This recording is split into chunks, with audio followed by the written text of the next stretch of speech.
तो 12th class स्वागत है आपका। टॉपिक इजराइल में। मैंने पहले भी बोला था पिछली वीडियो में, क्योंकि वो वीडियो बहुत बड़ी हो गई थी, इसलिए क्योंकि मैंने रिकॉर्ड तो एक साथ करा था लेकिन इसको एडिट करके अलग करना पड़ा है ताकि वीडियो बहुत बड़ी ना हो जाए। तो इसके लिए आप मेरा साथ दीजिएगा और वीडियो को ठीक से देखिएगा। तो मैं हूं विक्रांत, आप देख रहे हैं पॉलिटिकल साइंस 90+ मार्क्स। चलिए स्टार्ट करते हैं आज का टॉपिक और वीडियो इजराइल से।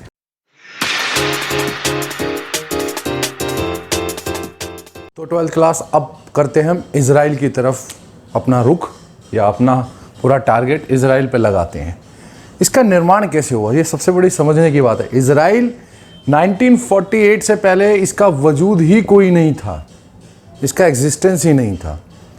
हुआ क्या, सेकेंड वर्ल्ड वॉर में हिटलर ने यहूदियों पर, जिन्हें आप जीव्स बोलते हैं, काफ़ी अत्याचार करे थे। और सेकेंड वर्ल्ड वॉर में इन्हीं यहूदियों ने,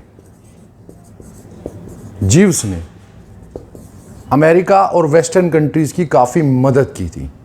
तो इसलिए जब सेकेंड वर्ल्ड वॉर ख़त्म होती है तो यूएनओ मैंडेट से, मैंडेट मतलब बहुमत से, यूएनओ में एक बहुमत से प्रस्ताव पास होता है, एक रेजोल्यूशन पास होता है और फिलिस्तीन से ज़मीन लेकर यहूदियों को बसाया जाता है और उनको बसाने के लिए इजराइल का निर्माण या फॉर्मेशन की जाती है। तो फिलिस्तीन से कुछ ज़मीन लेकर इजराइल का निर्माण होता है, फॉर्मेशन होती है। याद रखना, ये फिलिस्तीन से जो ज़मीन ली है ये पश्चिम या आप कह लो वेस्ट एशिया में है।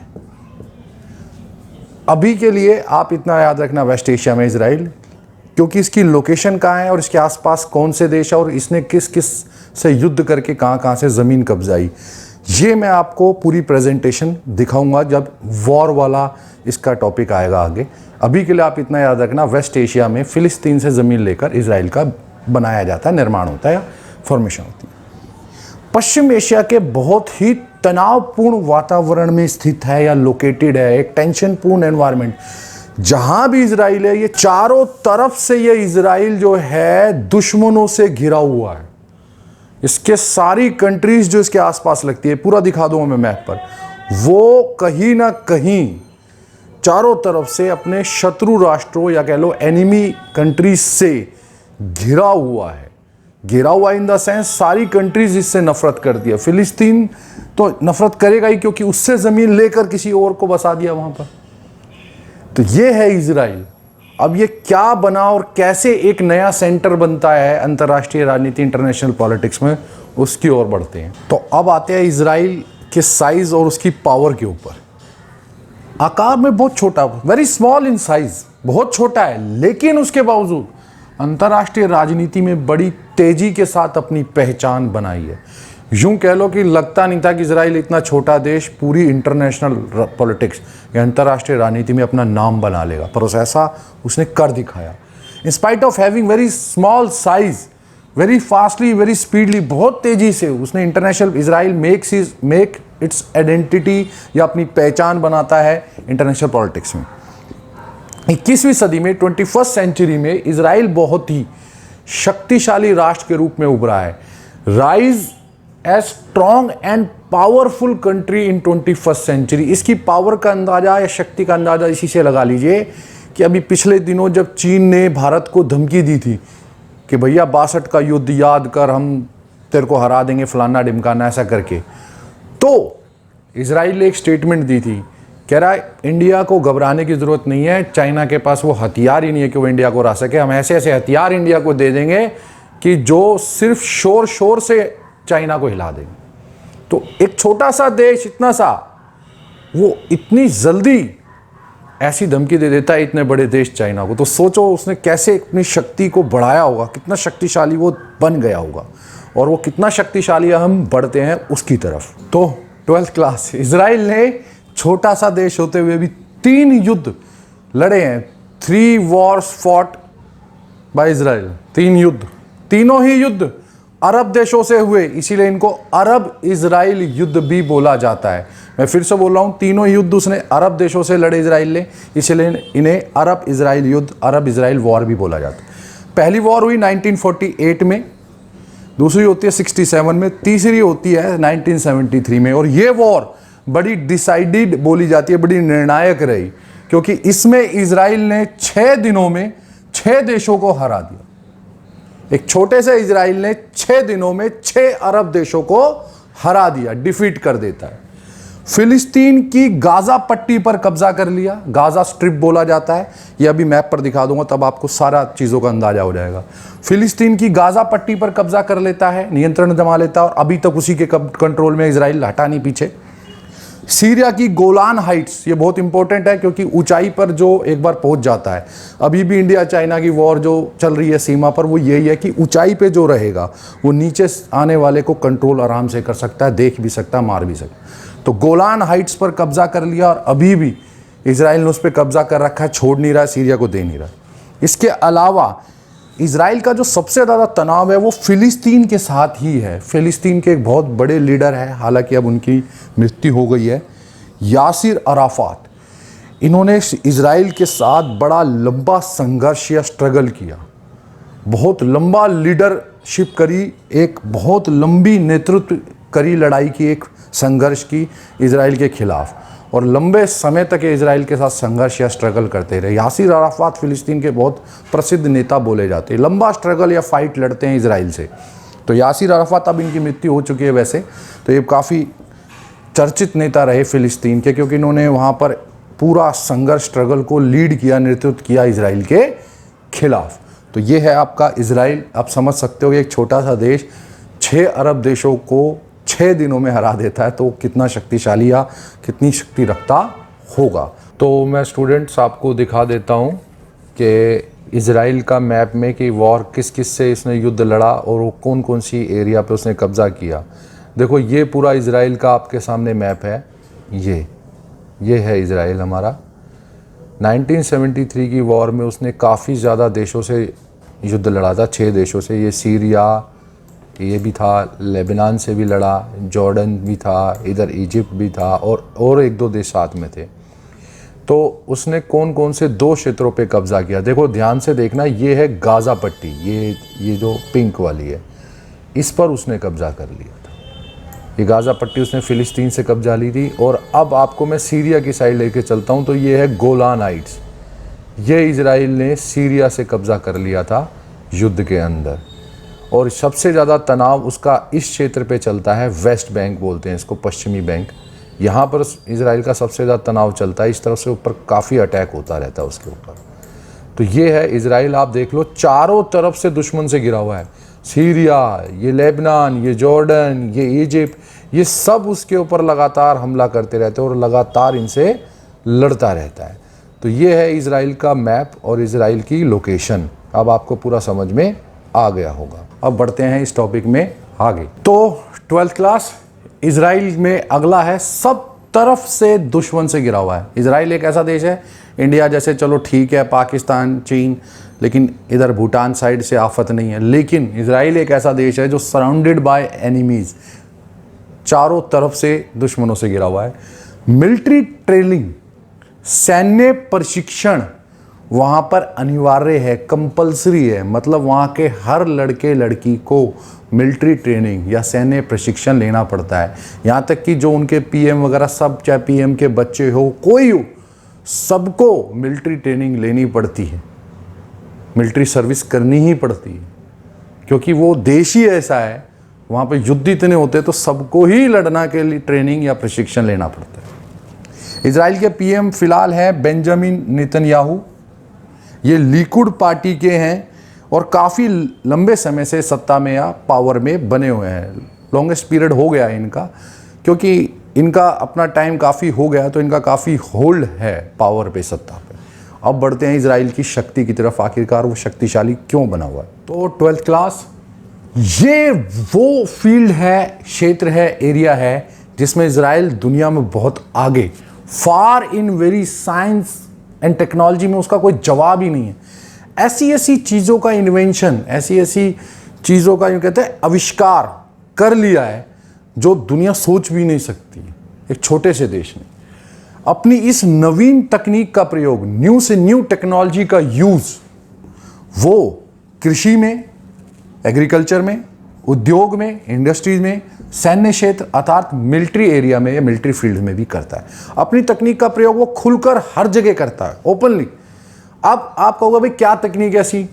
उन्होंने एक छत पर खेती स्टार्ट करी जिसे बोला जाता है टेरिस एग्रीकल्चर। अब टेरिस एग्रीकल्चर का, क्योंकि इजराइल आकार में कैसा, एक बहुत ही छोटा देश है, तो उसके पास जमीन तो है नहीं। अब क्या करे? अपनी एग्रीकल्चर की ज़रूरतों को, आवश्यकताओं को, नीड्स को कैसे पूरा करें? तो उन्होंने एक नई टेक्नोलॉजी निकाली। अपने जहाँ भी बिल्डिंगें हैं, घर हैं, उनके ऊपर छत पर खेती करनी शुरू कर दी और वहाँ से प्रोडक्शन या उत्पादन शुरू कर दिया। और ऐसा वैसा नहीं, काफ़ी बड़े स्तर पर फल, सब्जी, यहाँ तक कि बिल्डिंगों के पिलर्स पर, जो बड़े बड़े पिलर होते हैं उन पर भी, जैसे आप देखते हो आजकल इंडिया में पौधे, उन्होंने तो बाकायदा उसको पिलर्स पर भी, बड़े बड़े बिल्डिंग के कोई छत पर, पिलर्स पर सब्जियां भी उगा ली। और उसकी ये टेक्नोलॉजी इतनी कामयाब हुई है कि अब इंडिया, मतलब कि अपना भारत, उसके साथ कोलैबोरेशन कर रहा है, मतलब उसके साथ संयुक्त जॉइंटली काम कर रहा है ताकि भारत भी इस तरह का एग्रीकल्चर कर सके या कृषि कर सके। तो सोचो उनकी टेक्नोलॉजी, ऐसा नहीं कि सिर्फ कृषि में, ये तो एक चीज बताई, उद्योगों में भी, इंडस्ट्री में भी नई नई चीज ला के डाल दी। और तो और मिलिट्री में, हमारे बॉर्डर पे कोई दिक्कत होती है तो हम मिलिट्री भेजते हैं, उनका तो सीधा सैटेलाइट नजर रखती है बॉर्डर पर। कोई आतंकवादी आता है, सीधा मिसाइल अपने आप रडार पकड़ती है, मिसाइल उनके ऊपर गिर जाती है। मतलब उन्होंने ऐसी ऐसी टेक्नोलॉजी का इन्वेंशन या आविष्कार किया है, ऐसी ऐसी तकनीक को बनाया है कि उसके दम पर अब वो वर्ल्ड में, विश्व में एक छाप गहरी, एक कहते हैं ना मजबूत स्थिति, वेरी स्ट्रॉन्ग पोजीशन पर है कि हाँ भाई हमारी टेक्नोलॉजी बहुत आगे आ गई है। तो ये काफ़ी इजराइल के लिए एक स्ट्रॉन्ग पॉइंट बोला जाता है। 12th क्लास तकनीक कैसी कैसी, ड्रिप और हाइड्रो टेक्नोलॉजी, ड्रिप और हाइड्रो तकनीक सिंचाई के लिए, इरिगेशन के लिए, ये क्या है? इसके ज़रिए वो खेती में बहुत ज़बरदस्त सुधार ले गए हैं, इस्तेमाल किए उन्होंने एग्रीकल्चर के लिए। तो आप सोच सकते हो किसी कैसी तकनीकें या नई नई टेक्नोलॉजी या न्यू टेक्नोलॉजीज का इन्वेंशन या आविष्कार करके अपनी हर चीज़ को, अपने हर फील्ड को कैसे आगे, अपने हर क्षेत्र में कैसे अपने आप को आगे लेकर जा रहे हैं। तो 12th क्लास आते हैं इसके रक्षा और सैन्य क्षेत्र में, जो इसकी सबसे बड़ी ताकत या इसकी रीढ़ की हड्डी है। सैन्य और रक्षा क्षेत्र में इजराइल बहुत ही शक्तिशाली है, very powerful in defence and military area. अपनी सैन्य शक्ति के दम पर ही, बस एक सैनिक शक्ति इसकी ऐसी है जिसका शायद ही विश्व में किसी के पास कोई अचूक जवाब ही नहीं। अचूक निशाना मारता है जहां मारता है, और ऐसे मारता है कि सामने वाले दुश्मन एकदम ढेर हो जाते हैं। मैंने पहले ही बताया था 6 दिन में 6 देशों को हरा दिया। तो सैन्य शक्ति ऐसी अचूक निशाना, अजय यूं कह लो, इम्पॉसिबल टू डिफीट है इजराइल, कि इसने विश्व राजनीति में अपने आप को नई ऊंचाइयों पर पहुंचा दिया। Because of its military power Israel has reached on new Heights of in international politics. इतनी ऊंचाइयों पर पहुंच गया कि अब इजराइल का नाम शक्तिशाली देशों में और बहुत छोटा सा आकार में।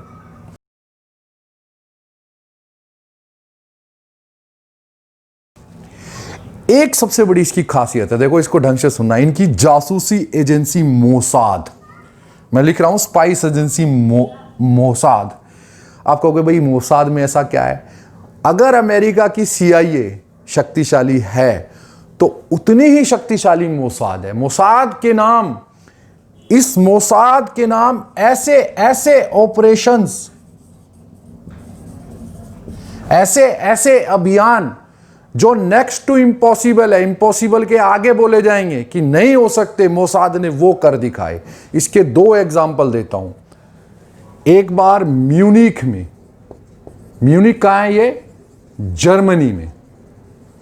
जर्मनी में म्यूनिख में ओलंपिक्स चल रहे थे, तो फिलिस्तीन के कुछ आतंकवादियों ने इजराइल के एथलीट्स को, खिलाड़ियों को मार दिया। तो वहां के प्रधानमंत्री ने निंदा नहीं करी, एथलीट्स के घर पे फोन किया और उनके परिवार वालों को बोला हम आपके साथ हैं, एक एक मौत का बदला लेंगे।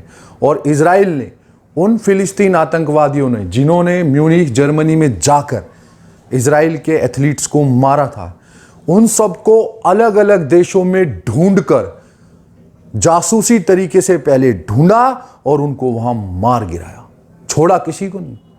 अभी आपने देखा था इंडिया का 99 में एक प्लेन किडनैप हो गया था, प्लेन को हाईजैक कर लिया था और उसको अफगानिस्तान ले गए तो इंडिया ने आतंकवादी छोड़े थे।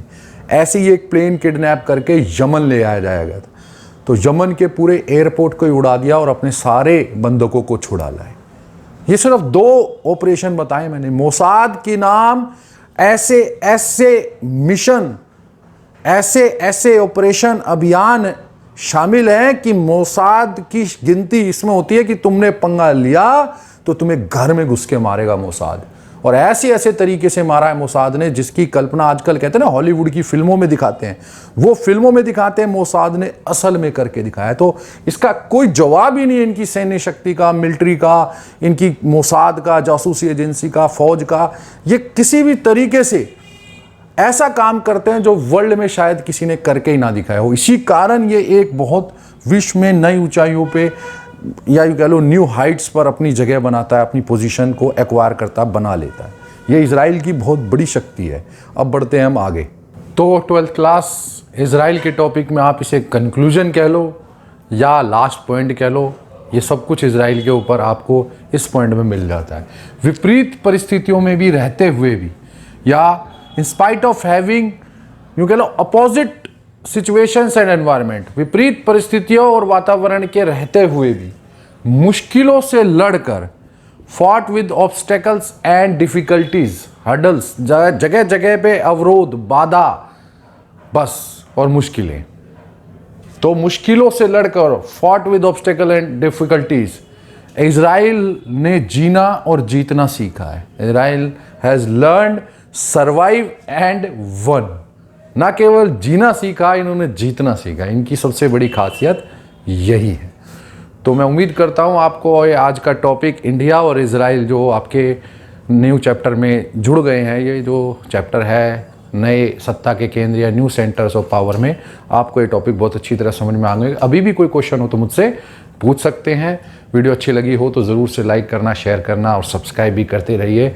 तो मैं हूं विक्रांत, आप देख रहे हैं पॉलिटिकल साइंस 90+ मार्क्स।